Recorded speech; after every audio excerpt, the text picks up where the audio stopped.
ऐसा कैसे हो सकता है? ऐसा कैसे हो सकता है?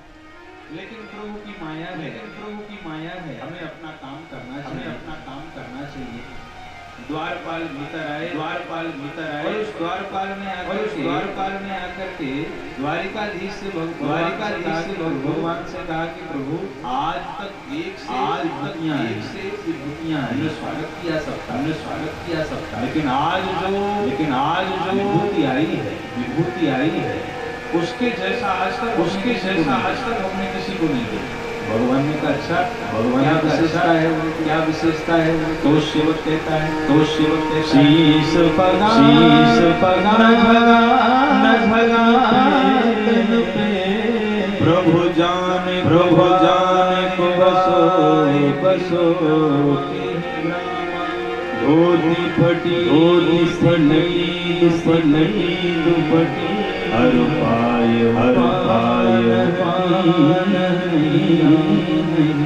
द्वार खड़ो दुर्बल देख रह्यो चक बसुआ पूछत दयाल को बतावत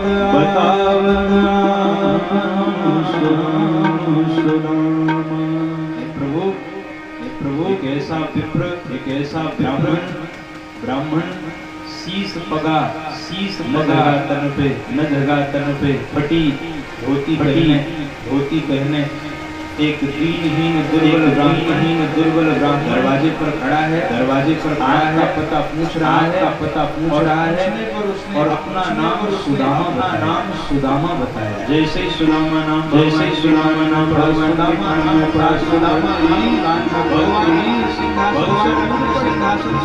सिंहासन से कूद करिए भगवान का पीताम्बर भगवान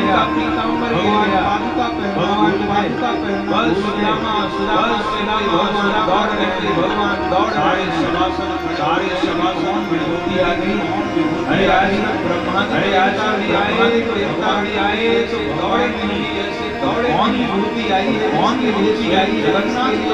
जगन्नाथ दौड़े। इधर सुदामा जी महाराज भी सोच रहे हैं लगता है मैंने यहाँ आकर के ठीक नहीं है। बड़े महल का राजा तो उसका एक बार में क्या सुदामा जी लौट पड़े। भगवान द्वार पर आ गए। सुदामा जी ने देखा दौड़ पड़े। दोनों मित्र ने एक दूसरे को हृदय से लगा लिया। भक्त वत्सल भगवान दोनों ने एक दूसरे को हृदय से लगा लिया। भगवान श्री कृष्ण कुछ समय के बाद भगवान को इतना करके पकड़ रखा नहीं मेरे मित्र को कष्ट मारना है, इसलिए भगवान ने बंधन ढीला कर सुदामा जी को लग रहा है सुकुमार है सुकोमल है। मेरी तो शरीर की सब हड्डियां इसमें हृदय से लगाया मेरी हड्डियां जो है इनको दोनों मित्र ने एक दूसरे भगवान कंधे पर हाथ रख कर सुदामा जी को लेकर के महल में अपने राज दरबार में प्रवेश कर रहे हैं। सारे सभासद खड़े और बिल्कुल चुप है। कौन विभूति आ गई है? भगवान सुदामा जी को लेकर के आए। सिंहासन पर बैठा है सुदामा जी को सिंहासन पर बैठा करके भगवान ने ऐसे कहा देवी पानी लेके आ। रुक्मिणी जी आश्चर्यचकित हो गई कि हजारों सेवक खड़े और ये मुझे रुक्मिणी पानी लेके आओ। आखिर ये महापुरुष है कौन? रुक्मिणी मैया पानी लेने के लिए भगवान श्री कृष्ण सुदामा जी के पाद तल में जब भगवान ने अपना लाया सुदामा जी के बाल हटे लगे। भगवान जैसे जैसे ही भगवान निकालते हैं, कांटा निकालते, कांटे के साथ प्रवाहित होने, रक्त प्रवाहित होने लगता है। भगवान को इतनी दया आई कि वहां तो रुक्मिणी जी पानी लेने के लिए गई। भगवान सोच रहे हैं कि कौन से जल से इनका अभिषेक करूं, क्योंकि गंगा जल में तो मेरा चरणों तक, और अगर अपने ही चरणों से आत्मा के चरण धोऊं, ये तो अपमान होगा। इसलिए भगवान के जमुना की धारा भगवान ने प्रेम जल से ही सुदामा जी ने चरणों का प्रक्षालन कर दिया। भक्त वत्सल भगवान ऐसे बिहार पग कंटक जाए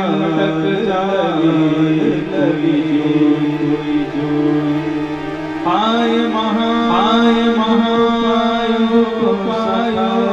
सखा तुम आए देखि सुदाम सामीन करुणा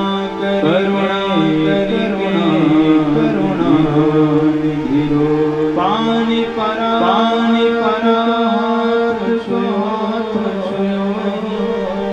नैनन के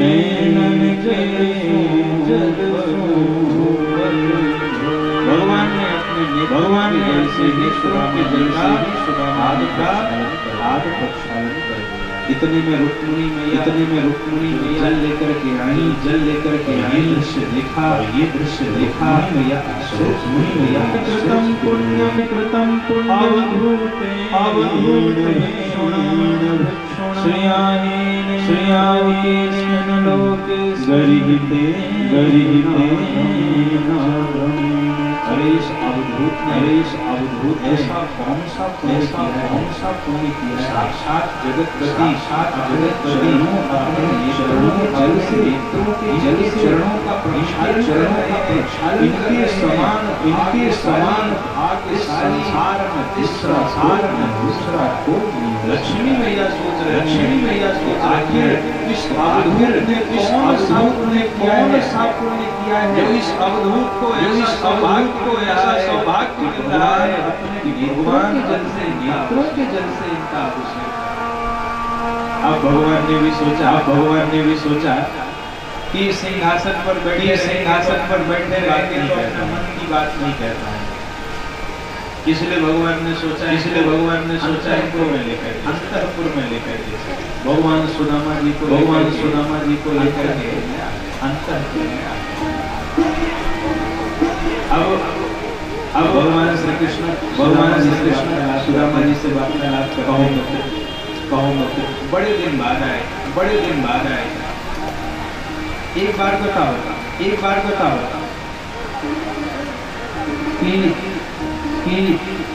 आपने विवाह किया भगवान ने सुदामा जी से सुदामा जी ने कहा मित्र विवाह तो हो गया, तेरी भाभी को नाम है जैसा नाम वैसा काम। बड़े प्रेम से हमारे गृहस्थ की गाड़ी चल रही है।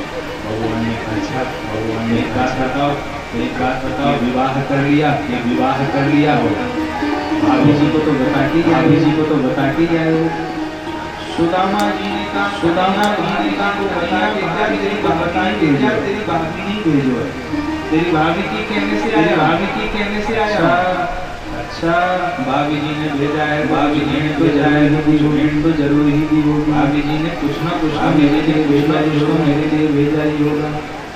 अब सुदामा जी सोचने लगे कि तेरी भाभी ने जो भेजा है वो कैसे तुझे दे दूं, तू द्वारिका का राजा है।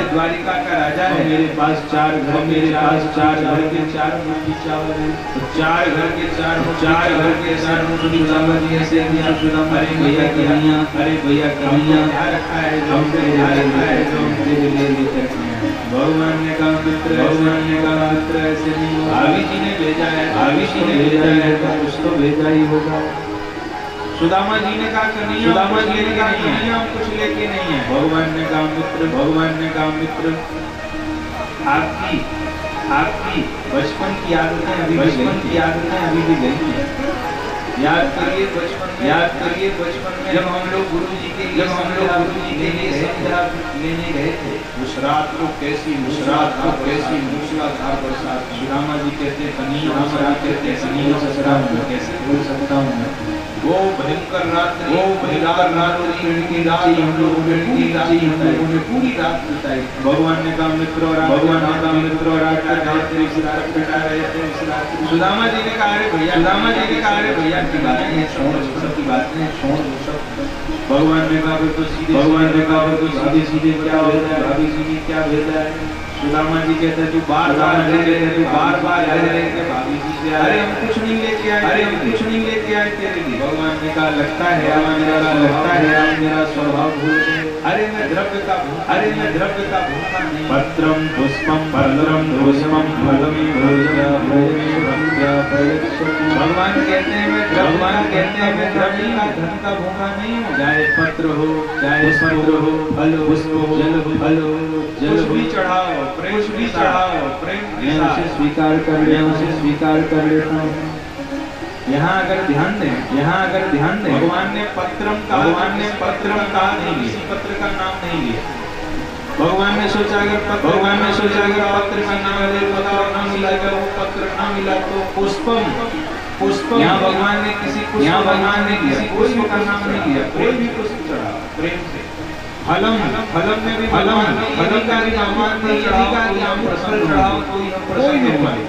कोई भी फल और पत्रम अगर फल भी ना हो तो जलम ना हो तो जल चढ़ा, फल ना हो तो जल चढ़ा। बस शर्त ये है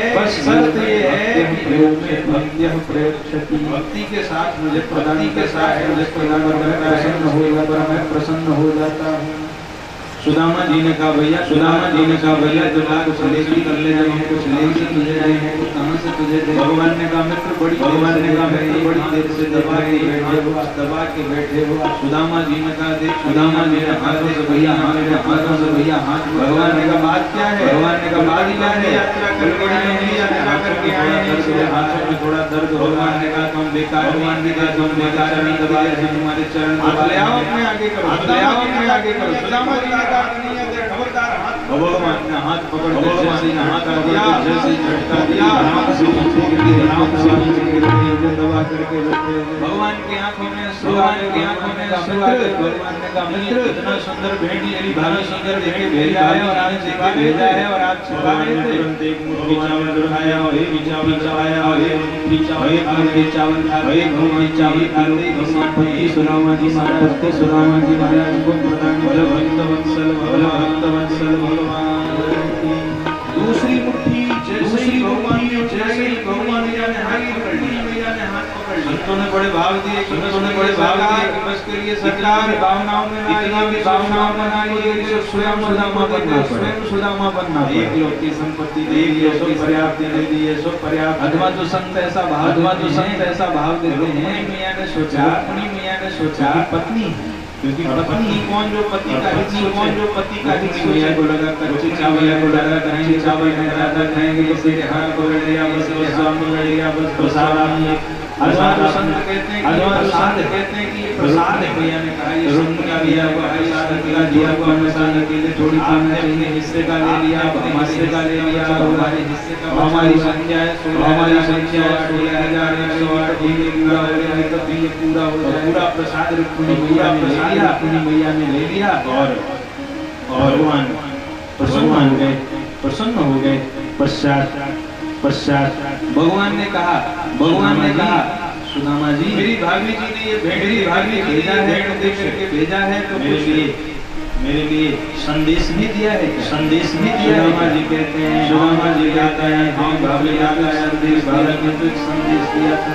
एक मास नो पात में दोरे का दसी हो पर मेरे घर गोपाल नित्य का संदेशा सुना भगवान के जल भराए और कह दिया कि हो नहीं अब नाए भावीते नित्य द्वादशी आज के बाद होना 10 हो गया। अब तो तुम्हारे घर में नित्य एकादशी का काम बने हो। अभाव कभी होने वाला बोलो भक्तवत्सल भगवान। सुदामा जी कहते हैं कन्हैया जी कहते कन्हैया तूने मेरे बारे में पूछा पर अपने बारे में कुछ नहीं बताया। तूने विवाह किया कि नहीं? भगवान ने कहा मित्र विवाह किया। अच्छा तो किससे विवाह किया? क्या नाम है? भगवान ने कहा मित्र ऐसे नाम मिलवाई देता। भगवान ने निवास में खबर लाई कि सब रानियां सब तैयार रामा जी की चरणों में सुदामा जी की सौभाग्यवती भव पतित्रवती भव पतिप्रिया भव। देखते सुदामा लेंगे सुदामा कन्हैया जी कौन है? का इस समय जो आए सब आप तो आशीर्वाद देते सुदामा जी आशीर्वाद देते। संख्या पहुंची 40 इसका 40 अरे पूछो मत आप आशीर्वाद देते चलो। संख्या बढ़ने लगी 100 200 सुदामा के हाथ थक गए। आवाज निकलनी बंद हो गई। संख्या और बड़ी सुदामा जी ने कहा तू सही बता दे कितनी है? भगवान ने कहा मित्र 16,108। सुदामा जी ने कहा भैया तुमने तो कल्याण कर दिया। इतना आशीर्वाद देने के वाला घर तक जाने लायक नहीं। भगवान ने कहा तू झगड़ा करवाओगे घर में? आधे लोगों को आशीर्वाद दिया तो झगड़ा नहीं हो जाएगा। सुदामा जी ने कहा मित्र ब्राह्मण उपाय बताए तू इकट्ठा आशीर्वाद ले ले। अब आज तू आराम से आशीर्वाद देते। सबकी जगह भगवान को प्रणाम किया और सबका आशीर्वाद सुदामा जी ने भक्तवत्सल भगवान। सुदामा जी कहते हैं कन्हैया एक विवाह और तुझे नहीं बुलाया तो मुझे उलाहना दे। तूने 16,108 विवाह की याद नहीं है? भगवान ने कहा मित्र एक भी विवाह निश्चित नहीं, पहले से निश्चित नहीं। मेरे विवाह हुए ऐसे किसी को बुला नहीं पाया। अगर मेरे विवाह की तारीख निश्चित होती तो सबसे पहले मैं तुमको ही बुलवाता। बड़े भाव से स्वागत सत्कार भगवान ने किया। और अब सुदामा जी ने सोचा अब चलना चाहिए क्योंकि उधर हमारी ब्राह्मणी इंतजार कर रही होगी। तो सुदामा जी ने सोचा कि स्वागत तो खूब किया, लेकिन इसके लिए दिया उसने। सुदामा जी ने कहा चलो भगवान ने कहा कैसे कहूँ कि जाओ ठीक है, लेकिन बातें जाके सुदामा जी ने कहा अगर अपने संदेश हो तो मैं कह दूंगा। भगवान ने कहा मित्र मेरा राम वो तो तुम कहता फिर भी कोई और अगर बात हो तो बता। भगवान ने कहा अगली बार को संग में लेके आना। सुदामा जी समझ गए भैया लेने वाला है। भगवान को प्रणाम किया, सुदामा जी लेकिन मार्ग में सुदामा जी क्या सोच रहे हैं? या हो ब्रह्मण्य यद्दरिद्रतमो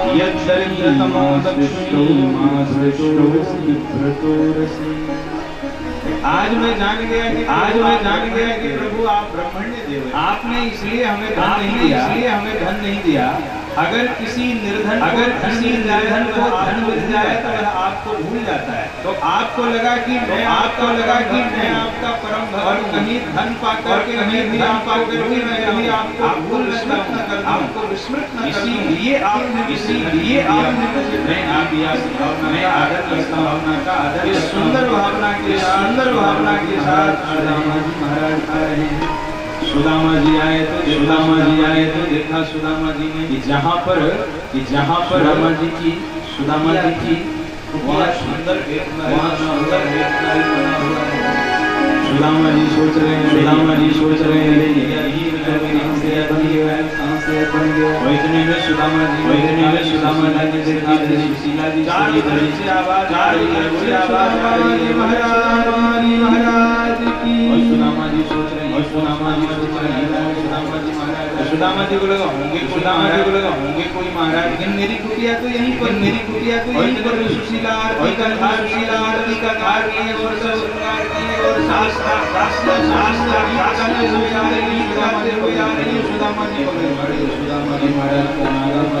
सुदामा जी बगल खड़े सुशीला जी उन्हीं के सामने। सुदामा जी ने ध्यान से सुशीला है ये सुशीला ने कहा स्वामी जी मुझे नहीं पहचान पाए। अरे सुशीला ये इतनी ऊंची महल कहाँ से आई तेरे पास? सुशीला जी ने कहा बताया कुछ नहीं बताया तेरे पास का परिणाम है। तब सुदामा जी को लगा भगवान बड़े कृपालु घनश्याम नाम भगवान का है। ठीक ही है। भगवान ने कैसी कृपा कुछ बताया नहीं और सब कुछ सुदामा जीवन महलों में रहे मन से, लेकिन मन से खाली भगवान ध्यान करते रहे और अंत में भगवान को ही बोले भक्तोत्सल भगवान। बड़े भाव से हम लोग सुदामा जी इस प्रकरण को सुने भजन के माध्यम से बोले श्रीमद् भागवत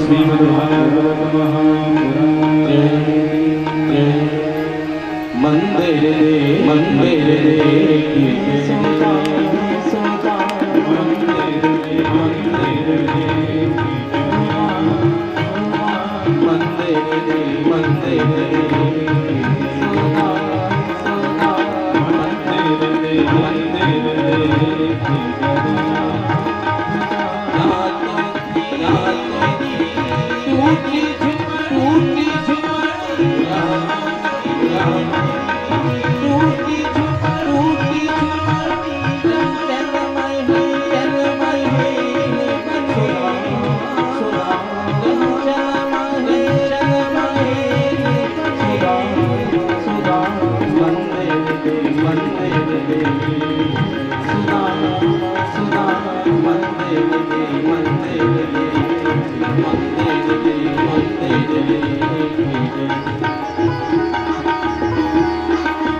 सुभद्रा जी का वर्णन किया। तीनों देवताओं में एक बार एक बार परीक्षित जी ने भगवान सुखदेव जी से प्रश्न किया।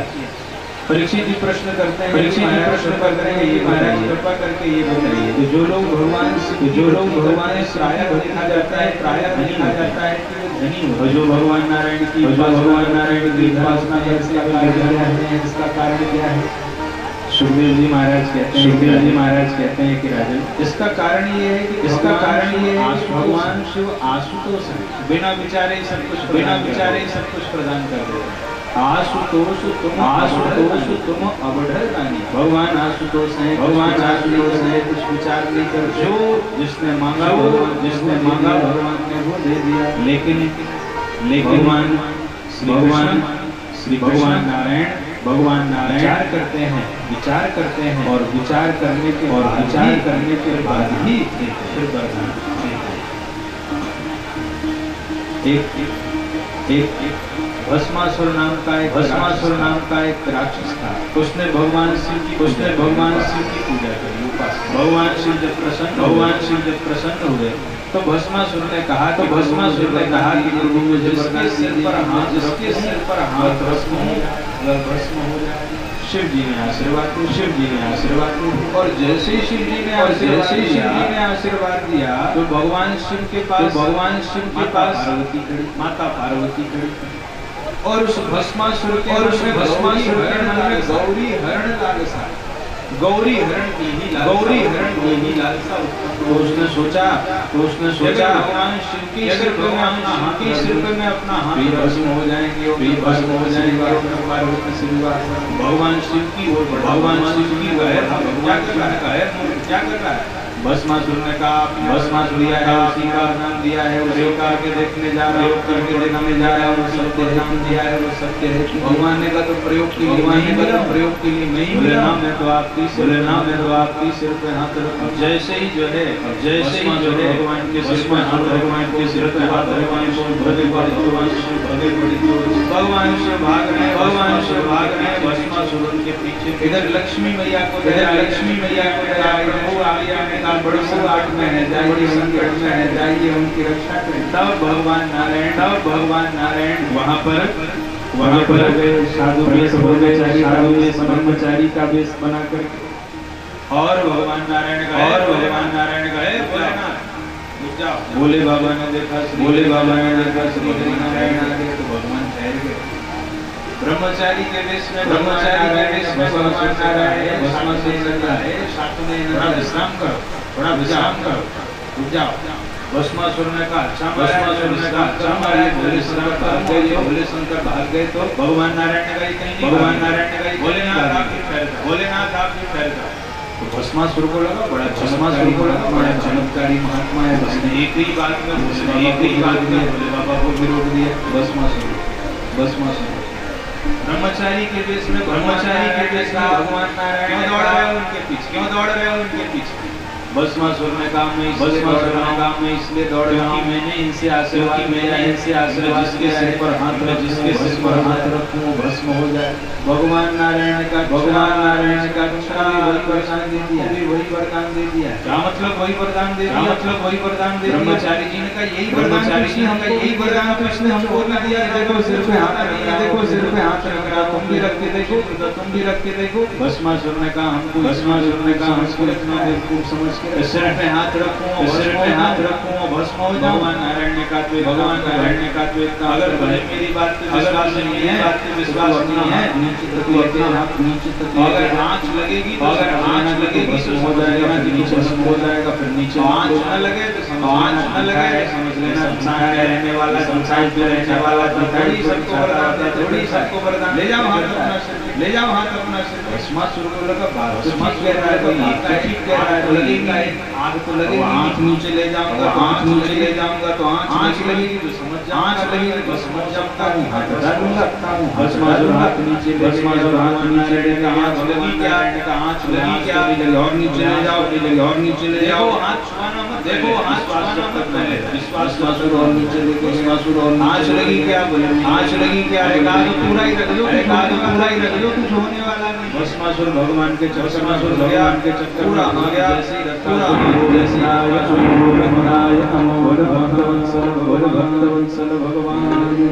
अब ब्रह्मचारी से भगवान भोले बाबा ने कहा कल्याण कर दिया। भगवान नारायण ने कहा भगवान भी बड़े चालाक सोच समझ के ही वरदान दिया क्या सिद्धांत में आता है सो वरदान दे। तो सुखदेव जी कहते हैं राजेश्वरी के भगवान के भक्त हैं, इसीलिए भगवान शिव कभी विचार नहीं, जो जिसने मांगा भगवान शिव ने भगवान नारायण कहे विचार करते हैं वरदान दे। बोलो भक्त वत्सल भगवान।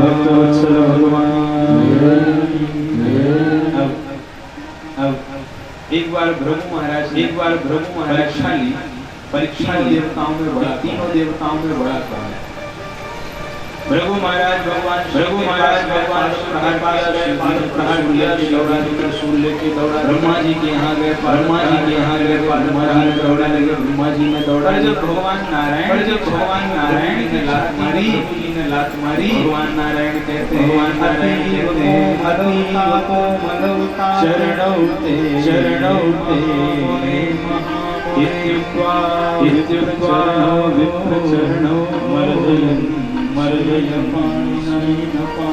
भगवान भृगु महाराज के चरण ऐसे बातें देखता मेरी छाती तो मेरी बता से भी कठोर है और आप कितने आपने पादप प्रहार रघु महाराज ने तुरंत निर्णय लिया इनसे सीलवान नहीं हो सकता निर्णय लिया। उन्होंने भगवान नारायण ही श्रेष्ठ हैं। बोलो भक्त वत्सल भगवान। श्रीमद्भागवत महापुराण। अब लीला करते करते भगवान की लीला संवरण का समय आया। तो एक भौम पुरुष द्वारिका के 10 पुत्रों का अपहरण कर दिया। अर्जुन ने प्रतिज्ञा ली अगर मैं वापस लेकर के नहीं आया तो मैं अपने प्राणों को त्याग दूंगा। अर्जुन 10 पुत्रों को वापस नहीं ले पाए तब भगवान उसके पास में गए और उस भौम पुरुष ने भगवान से कहा कि प्रभु आपके अवतार का पूर्ण हो चुका है। आप जितने समय के लिए गए थे वो समय पूर्ण हो चुका है। इसलिए कृपा पूर्वक हमें आने का समय अब हो चुका है। भगवान वहां से आए। अब भगवान विचार करते हैं कि कहीं ऐसा न हो मेरे परम धाम जाने के बाद मेरा ही विशाल परिवार बन जाए के लिए भार बन जाए। इसलिए भगवान ने सोचा कि मुझे चलते अपने परिवार को ही समेट लेना चाहिए। तो भगवान की इच्छा से क्या हुआ दुर्वासा जी एक बार की मंडली लेकर के द्वारिका में पहुंच गए। बोलिए जय श्री राम। आप लोग एकाग्रचित्त हो जाएं। अपने विश्राम की ओर चल रही है। आज ही कथा का विश्राम। तो अब आपस में बिल्कुल बातचीत करते दिखे। आप ही लोग तो हम तो कथा सुना रहे हैं। आप लोगों में जो भी बोले पीछे आगे से बिल्कुल शांत हो। विश्राम दिवस में कथा का विश्राम होने जा रहा है। और ये सब भगवान की इच्छा से हो। देखिए बिना भगवान की इच्छा के पत्ता भी नहीं डोलता है। दुर्वासा जी का आना और जब दुर्वासा जी आए तो भगवान के पुत्रों ने शाम को साड़ी पहनाई और एक साड़ी पहना करके और लेकर के गए पास संतों के पास, और उन संतों से कहते हैं, और उन संतों से कहते हैं कि महाराज बताओ हमारे भाभी के बेटा होगा कि बेटी। अब वो संत सब ध्यान, अब वो संत सब ध्यान कराए, कोई आंख बंद करे, कोई कान बंद करे, कोई को समझ में ही ना आए। दुर्वासा जी समझ गए, दुर्वासा जी समझ गए, दुर्वासा जी ऐसा करते हो संतों से चले जाओ यहाँ से, चले जाओ यहाँ से। भगवान के बच्चों ने कहा, भगवान के बच्चों ने कहा जब आता ही तो बताएंगे कहाँ। और इतने में दुर्वासा जी, और इतने में दुर्वासा जी को क्रोध, दुर्वासा जी ने श्राप दे दिया, जाओ मैं श्राप देता हूँ, जाओ मैं श्राप तुम्हारी इस भाभी के, तुम्हारी इस भाभी के बेटा होगा, बल्कि मुसलम खुलना, इसके गर्भ से ऐसा, इसके गर्भ से ऐसा मुसल निकलेगा जो का विनाश कर देगा, का विनाश कर देगा। बच्चे भयभीत हो गए, बच्चे भयभीत दौड़ करके आए, दौड़ करके आए। आने के बाद, और आने के बाद जी महाराज को, गुरुसेन जी महाराज को पूरी घटना, और जब उस जाम साड़ी को खोल के देखा, साड़ी को खोल के देखा, एक मूसल प्रकट हो गया। महाराज उग्रसेन ने उस मूसल को चूर करके उस समुद्र में वा दिया, और वह ईर का नाम की नुकीली टहनी घास हो। और अब एक दिन भगवान श्री कृष्ण भगवान जी को बुलाया, नारद जी को बुलाया, और नारद जी से कहा कि आप हमारे जया जी के पास और उनको दिव्य ज्ञान का उपदेश करें, क्योंकि वो अभी भी मुझे पुत्र के भाव से देखो। तो इसलिए आप जाएं कि आप उनको जाकर उपदेश करें। नारद जी आए, उसको नौ योगेश महाराज को नौ योगेश्वर का संवाद सुनाया, उनको ज्ञान कराया, आप जिसका पुत्र समझ रहे हैं ये साक्षात भगवान है, ज्ञान कराया। इधर अब जितने यदुवंशी प्रभास क्षेत्र की ओर बोलो भक्तवत्सल भगवान। सब यादव की ओर जब जाने लगे तो उद्धव जी भगवान श्री कृष्ण के पास में आए, और उद्धव जी ने कहा प्रभु मुझे पता है अब लीला संवरण करने का समय आ चुका है, लेकिन मुझे ज्ञान का उपदेश कीजिए, जिससे कि पृथ्वी पर रहकर आपके ही ज्ञान का प्रचार प्रसार कर सके। तब भगवान श्री कृष्ण ने उद्धव जी को 24 गुरुओं की कथा सुनाई और कहा कि हे दत्तात्रेय यदि संवाद है संसार में कैसे रहना चाहिए इसका वर्णन करते हुए भगवान शिव जी कहते हैं कि उद्धव जी संसार में जिससे भी शिक्षा वह ले लेनी चाहिए।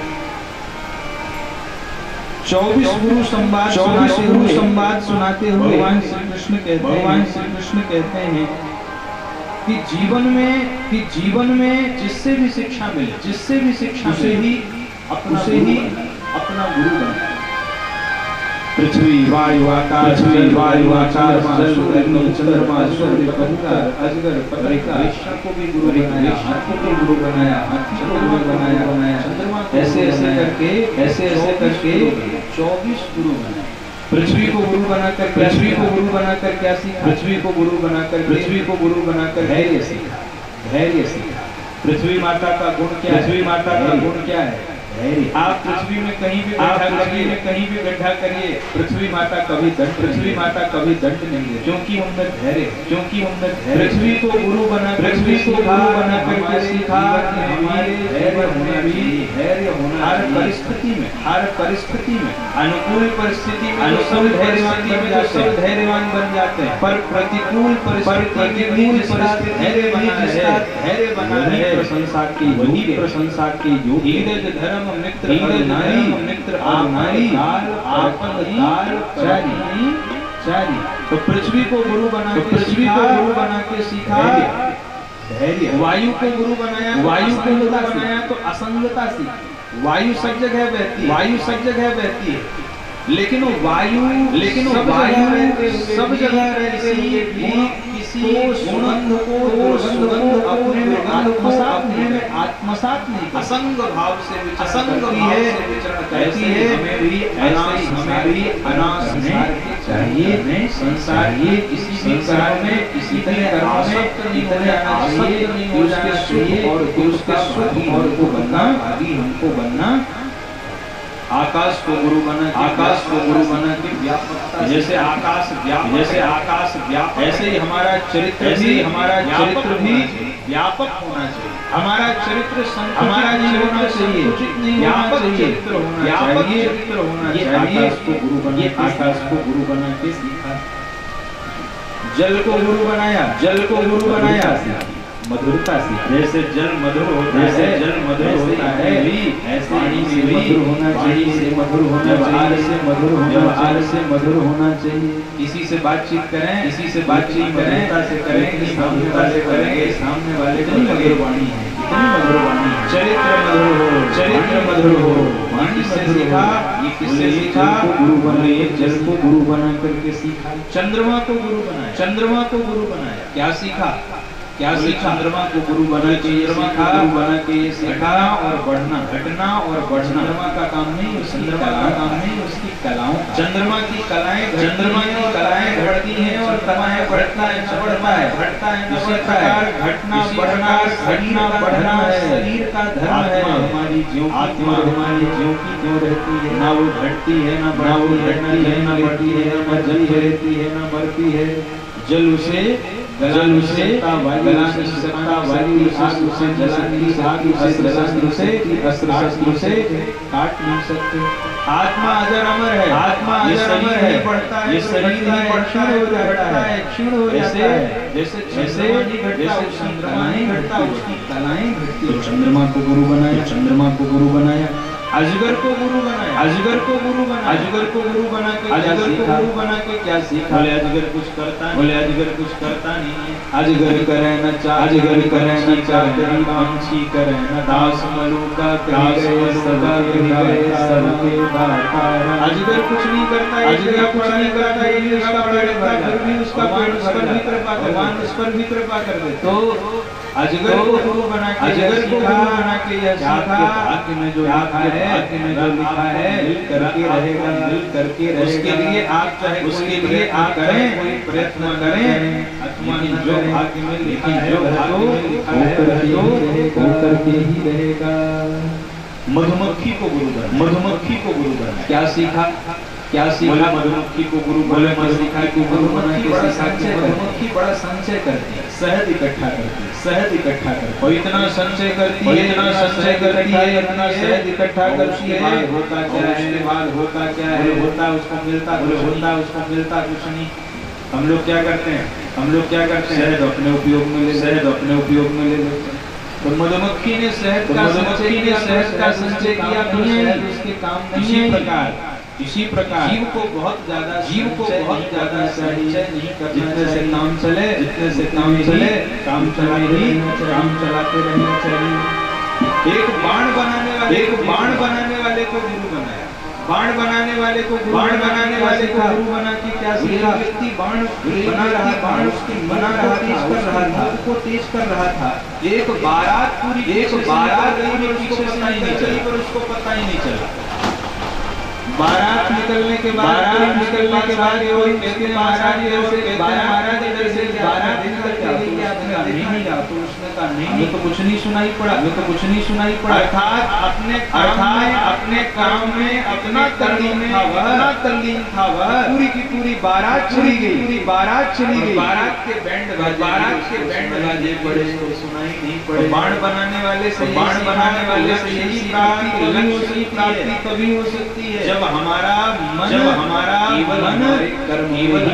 केवल हमें ही लगे, केवल हमारे लक्ष्य में तभी जो है लक्ष्य की प्राप्ति हो सकती है। एक वेश्या को भी गुरु बना। उससे क्या सीखा?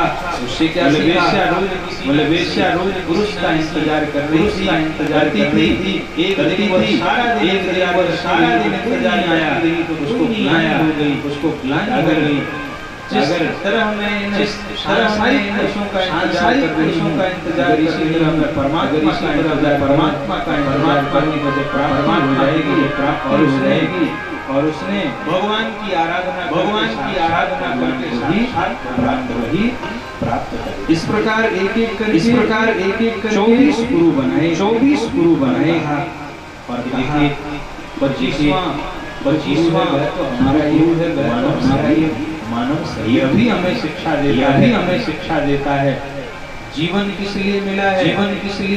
जीवन मिला है परमात्मा को प्राप्त करने के लिए। बड़े भाग मानुष तन पावा, सुर दुर्लभ सदग्रंथ कनि गावा। मानव का शरीर बड़े भाग्य से मिलता है। और ये मानव का शरीर कब मिला? जब कबहू तो करी करुणा न गई। हेतु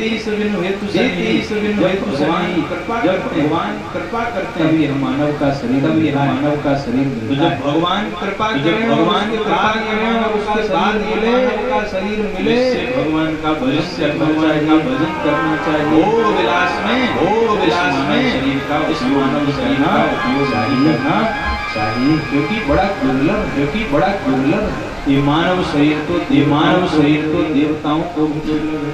अरे देवता भी मानव बनना चाहते हैं। कैसे? देखिए देवताओं का जो शरीर है वो चांदी के जैसा है। और मनुष्यों का जो शरीर है वो लोहे के जैसा। अब आप लोग बताइए, चांदी ज्यादा मूल्यवान की लोहा? चांदी ज्यादा मूल्यवान है। ये वो शरीर मानव शरीर से मूल्यवान ज्यादा। फिर देवता क्यों मनुष्य बनना चाहते हैं?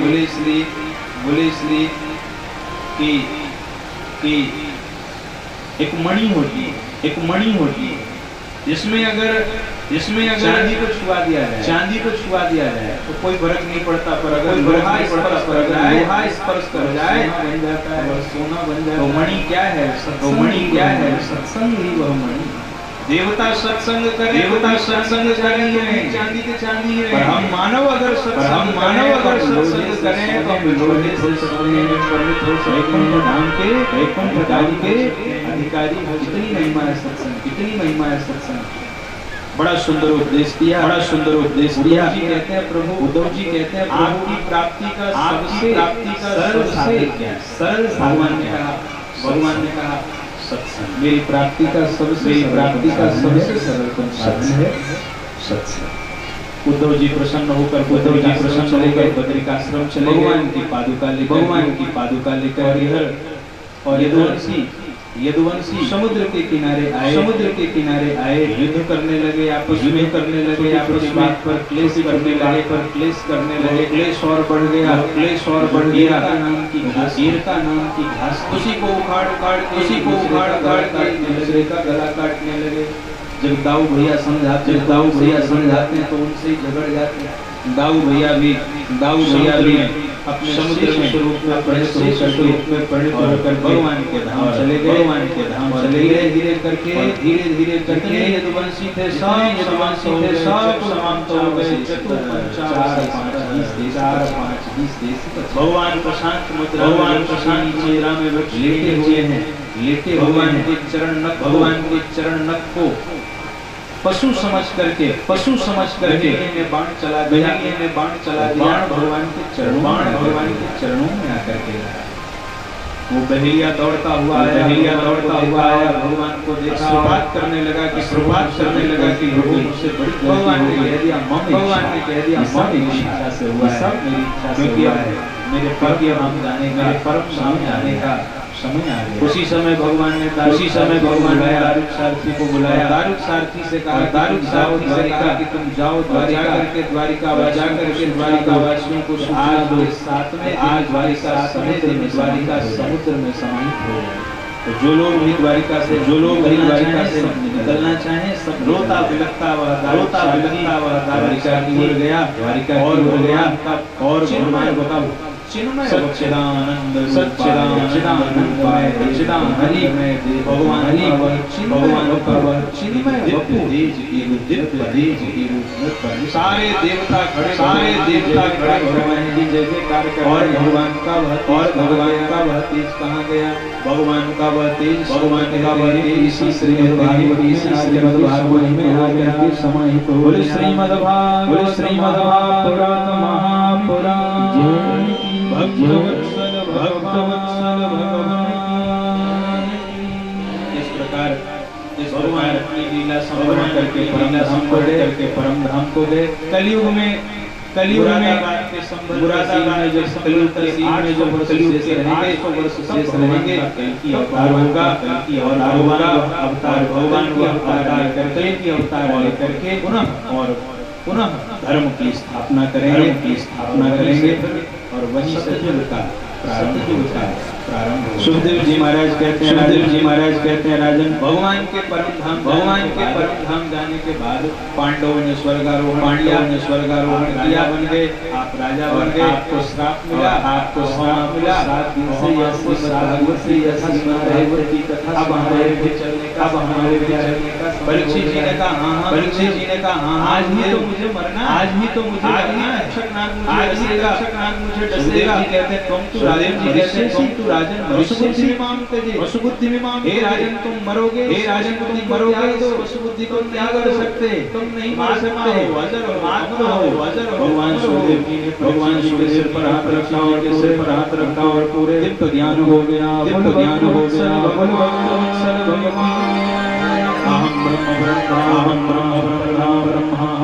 इस प्रकार भगवान सुखदेव जी अंतर परीक्षित जी की आत्मा तो पहले ही परमात्मा में समाहित हो चुकी थी। सूर्य जी कहते हैं कि हे शौनकादिक, इस प्रकार हमने आपको श्रीमद् भागवत की 325 अध्याय और 12 श्रीमद् भागवत की कथा हमने आप श्रवण कराई। सभी लोग मिलकर के भागवत एक साथ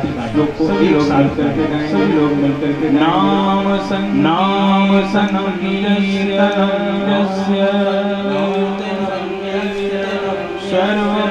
सर्वपास प्रणामो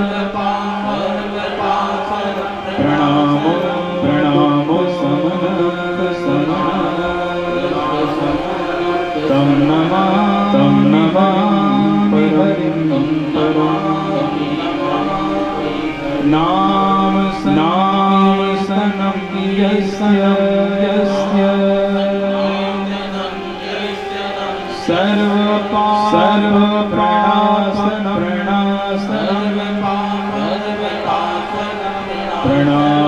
प्रणामो समन तम नमामि हरिं। जिन प्रभु का हमारे जन्म जन्मांतर के और श्राप को मिटाने वाला है, ऐसे भगवान की सब बारंबार निवेदित करते हैं। श्रीमद् भागवत भक्तवत्सल भगवान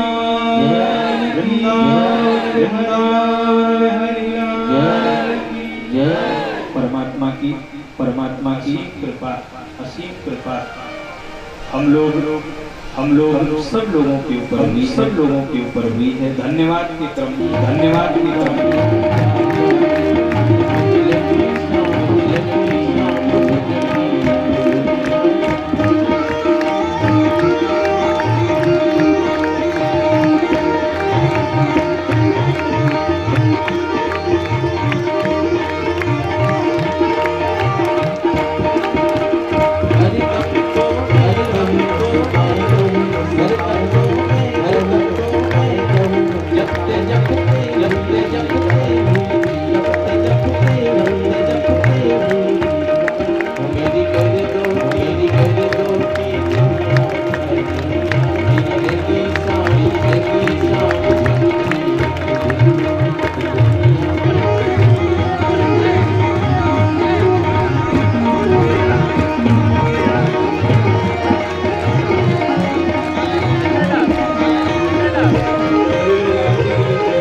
भक्त सनातन धर्म सनातन भारत सनातन भारत सनातन धर्म की शंकराचार्य भगवान शंकराचार्य भगवान श्री राज की राज की